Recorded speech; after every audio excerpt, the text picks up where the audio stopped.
OpenAI just posted the Codex update people have been waiting for. Codex is now in preview inside the ChatGPT mobile app.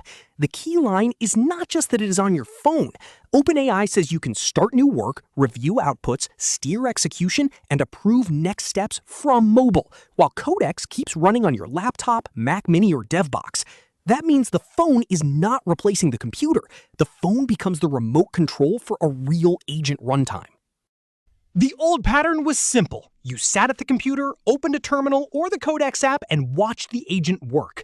The new pattern is different. You can leave the desk, keep the host running, and still stay in the loop from the ChatGPT app.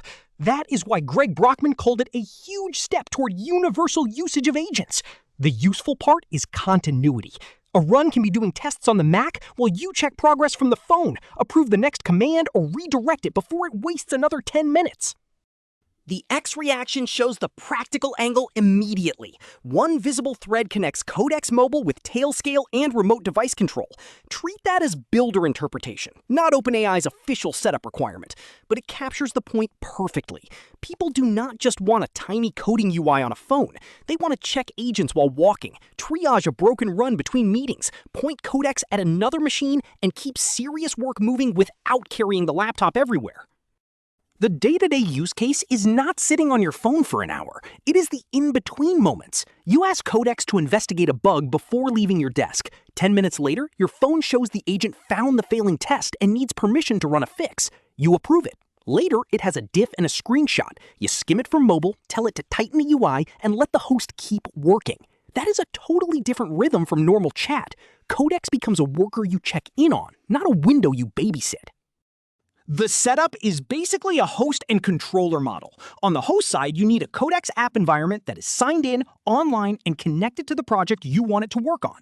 On the phone side, you open ChatGPT, go to Codex, and connect to that host. The docs describe remote access as using the connected host's projects, threads, files, credentials, permissions, plugins, computer use, browser setup, and local tools. That is the important security and capability detail. The power comes from the host, not the phone.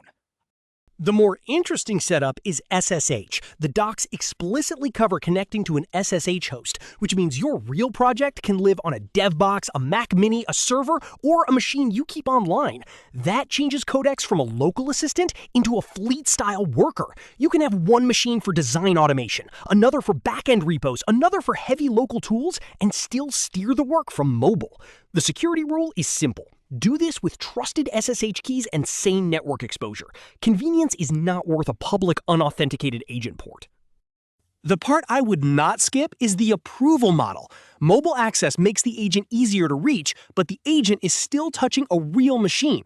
That machine may have SSH keys, browser sessions, repo credentials, local files, and production dashboards.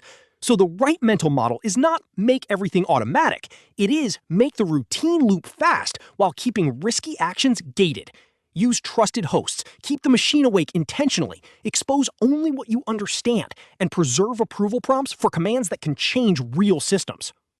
This is why the release is bigger than it looks. Mobile Codex makes agents ambient. You can start a refactor before leaving home, check the test output in a cab, approve a safe command at lunch, and come back to a pull request instead of a blank terminal. The interface becomes less about typing code and more about managing active work. That is where agent products are going. Not one chat box, but persistent workers attached to real computers, real repos, real browsers, and real approval gates. So the takeaway is simple. Codex Mobile is not about writing complex code on a tiny screen.